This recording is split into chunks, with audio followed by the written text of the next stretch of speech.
Alright, so with the new Logan movie coming out in March, being the third installment in the Wolverine series, and I believe the 14th in the overall X-Men franchise, it can be confusing for many people to sort the X-Men timeline. So I wanted to make this video for two reasons. First, to lay out what I think is the complete X-Men timeline chronologically, as well as argue that the Logan movie that will be coming out in March actually takes place in a timeline that is separate from the X-Men Apocalypse timeline. And I'll get to that at towards the middle of the video.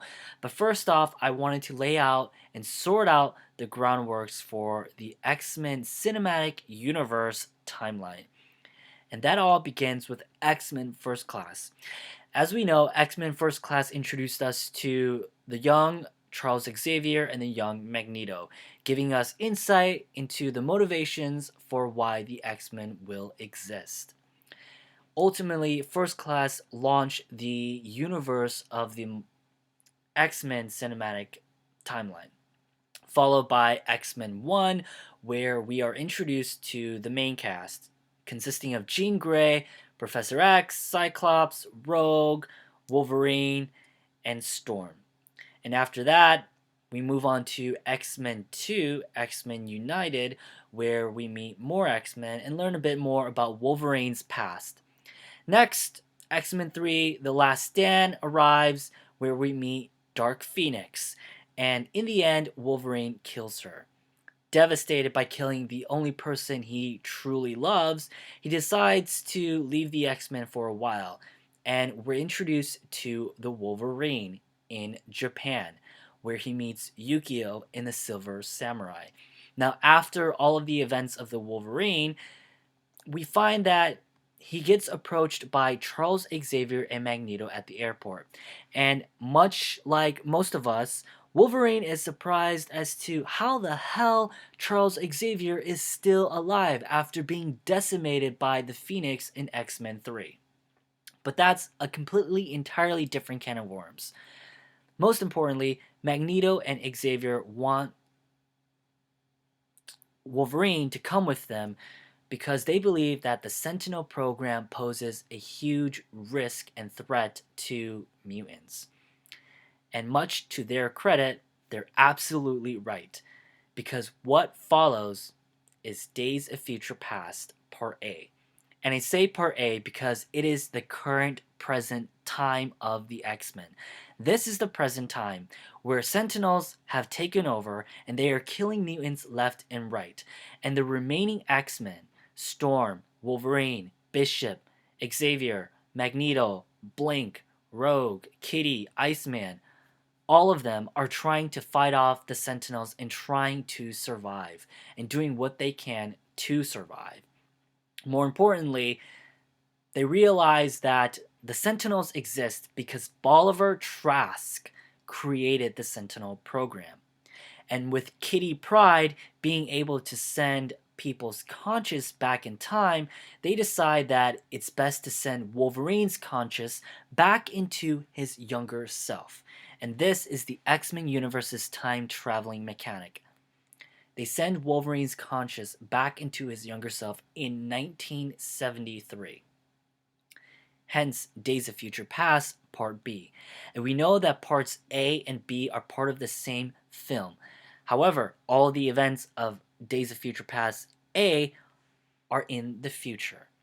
And all the events of Days of Future Past B are in 1973. Up until the point where Mystique tries to kill Bolivar Trask. Now, we also know that in 1973, Wolverine is in his younger self, but it is with his future self's conscious, knowing all of the future events that are to come. More importantly, at the end of Days of Future Past Part B in 1973, Magneto launches Wolverine into the river, and encaged and enveloped in steel bars, Wolverine sinks to the bottom of the river and begins to drown. Now, simultaneously, Mystique is also contemplating whether or not she is going to kill Bolivar Trask. If she chooses to kill Trask, the Sentinel Doom will happen, and there's no way to save the present.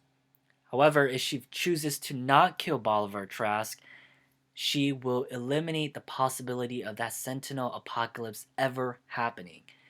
Consequently, Mystique chooses to not kill Bolivar Trask, and in doing so, she changes the entire course of the future, and as far as we know it, resets the original timeline, what we'll call Timeline A.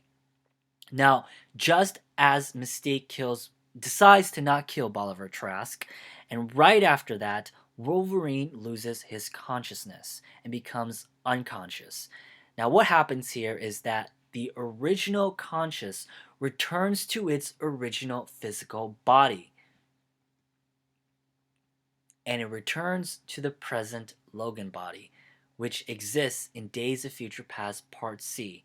And this is the present in which Sentinels didn't exist, in which Logan woke up to the present time where Jean is still alive, Cyclops is alive, the Mansion and the rest of the X-Men are alive and are living in a much happier and more joyous time.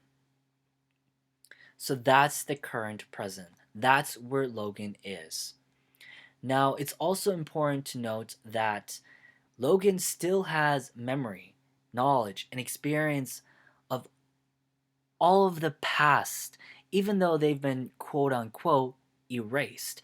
He has memories of having traveled back in time to reset the timeline, to change the present. And so that's something that is key to remember as we approach the new Logan film in 2017. Another important thing is that at the end of Days of Future Past, when Logan does drown and loses consciousness, he's going to eventually wake up in 1973 or 74. But he's going to wake up with his original conscious, the 1973 conscious, the one that doesn't have any knowledge or memory that Wolverine traveled back in time to change the future.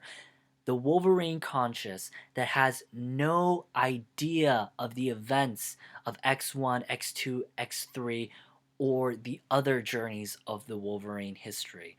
This Wolverine arguably creates the new timeline.